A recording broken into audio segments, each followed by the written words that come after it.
السلام عليكم، مساء النور ومرحبا بالجميع في هذا الفيديو جديد ديال اليوم. اذا في هذا الفيديو غنحاولوا نهضروا على الاختبار الشفوي، نعطوا يعني مجموعه ديال المعلومات فيما يخص هذا الاختبار، خصوصا هذه السنه اللي غيكون الامتحان فيها مغاير للسنوات الفارطه. اذا بالنسبه لهذه السنه كيف ما جاء في الإعلان عن مباراة التعليم أن الامتحان الشفوي غيكون عبارة عن تقديم وضعية. دوك غنتحدثوا بالضبط كيفاش غتكون هذه الوضعية وشنو هي الوضعية وكيفاش غنناقشوها إلى غير ذلك. دوك مجموعة ديال المعلومات اللي غتكون في هذا الفيديو، واللي بطبيعة الحال غتعطيكم واحد الفكرة شاملة ولا واحد الفكرة عامة على الاختبار الشفوي كيفاش غيكون هاد السنة. دونك غتبع معايا هاد الفيديو حتى الآخر إن شاء الله وتفهموا كل ما يتعلق بالاختبارات الشفوية. إذا أول نصيحة غنعطيها للإخوان والأخوات يعني اللي متبعيني سواء عند فيسبوك ولا في اليوتيوب، هي يعني ما يبقاوش يتسناو حتى يخرجوا النتائج. يعني جلستو دابا دوزتو تقريبا دوزتو نهار الحد اليوم الثلاث، يعني يومين، يعني هذا هو الوقت الكافي باش نمشي نستعد للاختبار الشفوي، لأنه راه كاين بعض المديريات اللي كيعلنوا على اولا بعض الجهات اللي كيعلنوا على نتائج ديال الاختبار الكتابي مثلا الان اليوم في الليل، وكيقول لك غدا خصك تجي الاختبار الشفوي. يعني ما كيعطوكش واحد الوقت فاش غتبريباري فاش غتوجد، خصوصا ان هذا العام غيخصك وقت مزيان باش تبريباري الوضعيه، باش تهيئ راسك اولا نفسيا ثم معرفيا، وكان بازي على نفسيا. يعني خصكم توجدوا راسكم نفسيا مزيان. يعني الا كنت واجد نفسيا قدام اللجنه يعني تهضر بواحد العفويه وبواحد الطريقه اللي غتحكم فيها وتسيطر فيها على الجو ديال الامتحان بطبيعه الحال.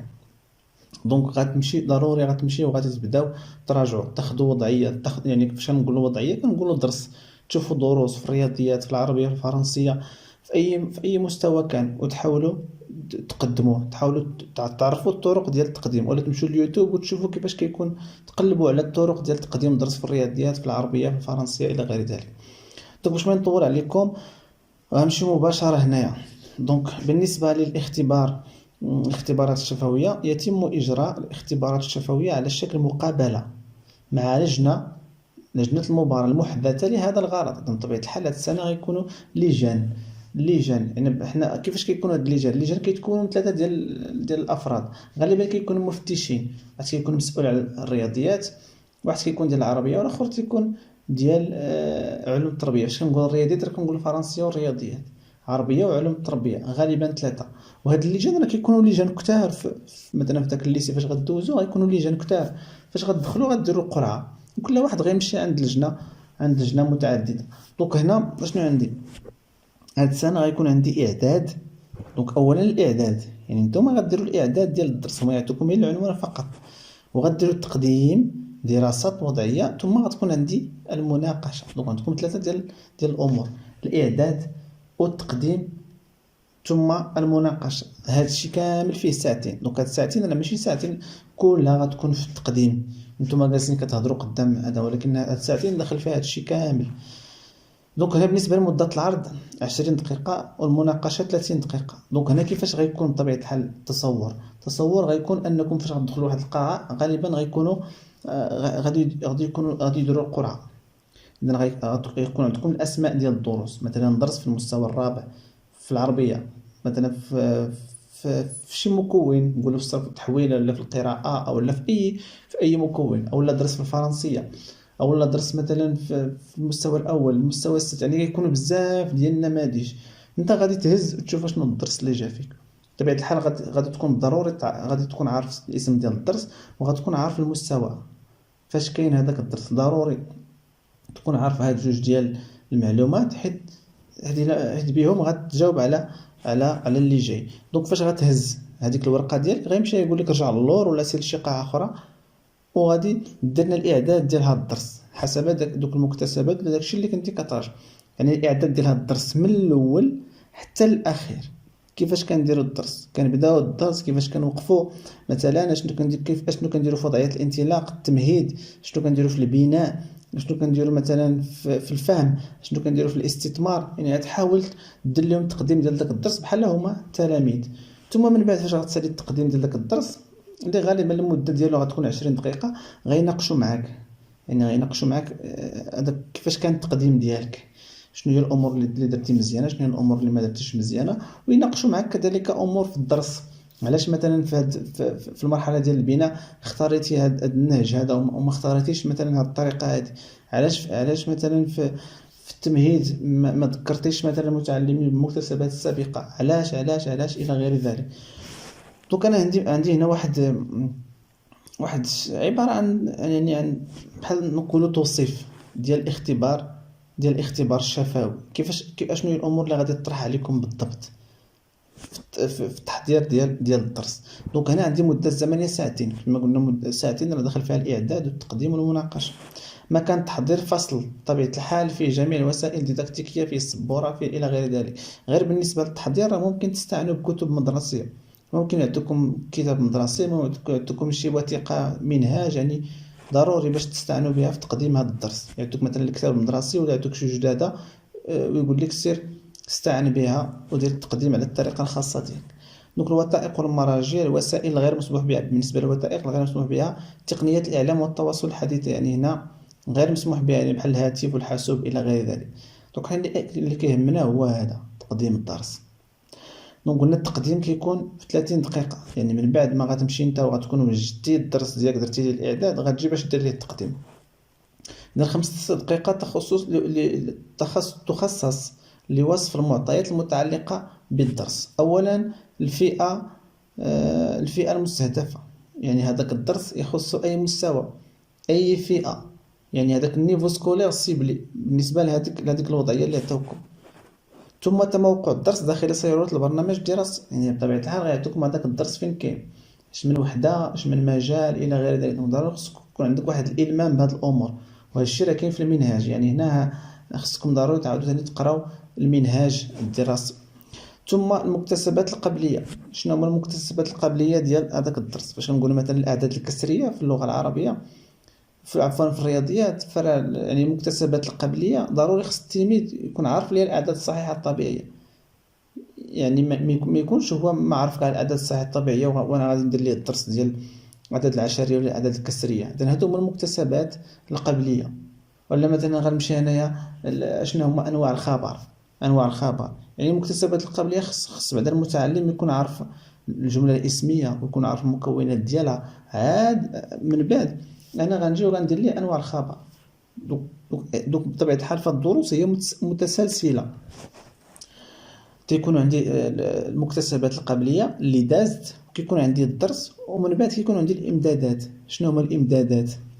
خصكم تعرفوا هاد الامور. القدرات والمهارات المستهدفه، يعني كل درس شنو هي المهاره اللي غادي ينميها عند التلميذ. بحال مثلا دروس الرياضيات كينميو مثلا مهارات التواصل، مهارات حل المشكله، يعني بزاف ديال المهارات. ثم الكفايات المستهدفه. الكفايه راه كتكون اكبر واشمل من الهدف. شنو الكفايه المستهدفه من هذا الدرس باكمله؟ ثم بطبيعه الحال شنو هما الاهداف ديال هذا الدرس؟ الاهداف راه يعني راه وريتكم كيفاش تخرجوا الاهداف. عطوكم مثلا درس ديال الاعداد العشريه. اولا ان يتعرف المتعلم الاعداد العشريه في الاخير، ان يتعرف على الجزء الصحيح، ان يتعرف على الجزء العشري، ان يتعرف مثلا يستعمل لي الاعداد العشريه في العمليات الاربع، في زائد، في ناقص الى غير ذلك. دونك الاهداف غتخرجوا من العنوان ديال الدرس وتزيدوا هذيك يتعرف.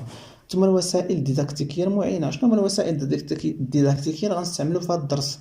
بطبيعه الحال الا كانوا عندي الرياضيات غنستعملوا ادوات هندسيه، مثلا نقدروا نستعملوا هذاك الداتا شو، نستعملوا دي فيديو، نقدروا نستعملوا بحال التواصل الشفهي غنستعملوا مقاطع صوتيه. هادشي كامل غيناقشوا معاه. ثم الاستراتيجيات المتبعه لتقديم درس. ثم عاد غيجيو غيسولوك شنو هما هذوك المراحل ديال تقديم درس.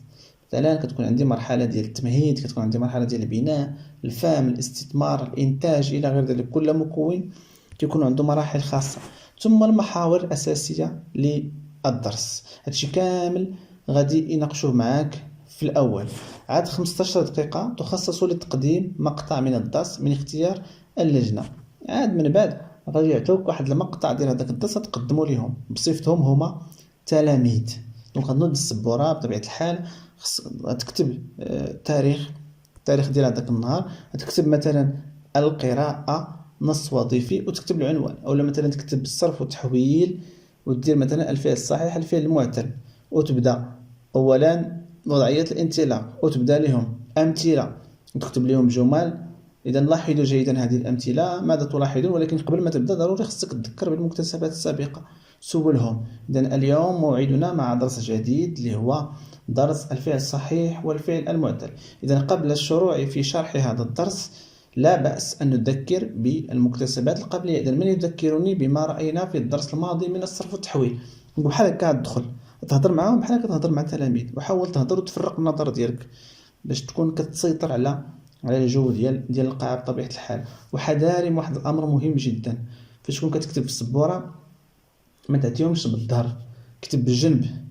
دونك الا بغيتو راه نقدروا نديرو شي نموذج بحال هكا ديال كيفاش نقدموا درس. ديما كتب بحال هكا بالجنب باش تحاول تخليهم هما تخليهم فاش كتعطيهم بالظهر راه اوتوماتيكمون بحال هما كتنحيهم. دونك وهذا واحد الامر اللي هو غير مطلوب وغير مرغوب فيه في القسم. يعني باش تكون واحد الاستاذ متمكن خص تكون كتعرف تتصرف داخل القسم. ومن الامور اللي كتساهم في هذا الشيء هو انك فاش تكون كتكتب في السبوره ما تعطيش الظهر ديالك للور، كتب بالجنب بحال هكا، ولا كتب شويه عاود شوف فيهم واضح. دائما تخليهم معاك، دائما تخليهم معاك في الدرس، ما تكونش انت اللي كتسيطر. انت كتسول وهما كيجاوبوا، داكشي كيكون فيه ما يسمى بالتفاعل، واحد كيعطي الاخر كيجاوب الى غير ذلك. دونك كما قلت لكم فاش يذكركم المكتسبات السابقه مزيان. اذا اليوم سوف نشرع في الدرس الجديد. لاحظوا الامثله جيدا. اذا ماذا تلاحظون؟ حاول دائما تقربهم هما يستنتجوا الدرس، ماشي تمشي تقول لهم اذا الخبر اشنا هو الخبر ولا اشنا هو انواع الخبر. خليهم هما اللي يستنتجوا هاد الامور هذه. دوك هذا الشيء خصكم ضروري تراجعوا كيفاش كيكون التقديم ديال الدرس في اي مكون كان.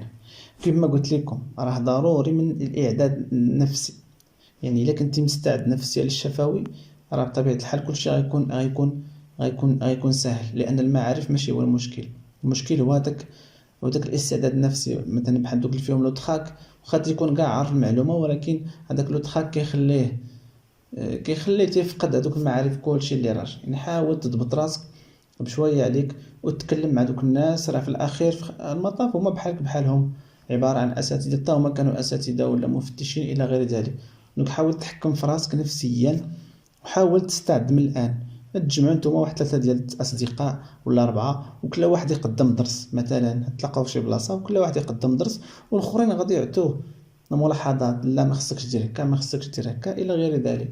ولا اللي ما عندوش الاصدقاء مثلا يقدر يقدم درس قدام المرآة ولا قدام اي كان.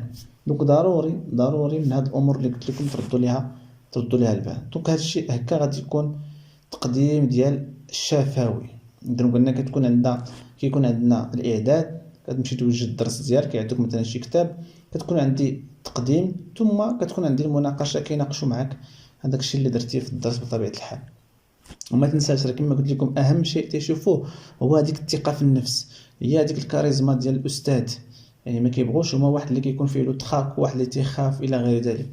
دونك حاول تحكم في النفس ديالك. دونك هذا الشيء اللي كاين في هذا الفيديو. نتمنى تكونوا بصح يعني استفدتوا تكونوا اخذتوا واحد الفكره على الامتحان الشفوي كيفاش غادي يكون بطبيعه الحال. وتنتمنى التوفيق للجميع، الله ييسر لكم الامور، وان شاء الله راه غنديروا نموذج ديال تقديم وضعيه. وبالتوفيق للجميع، السلام عليكم ورحمه الله.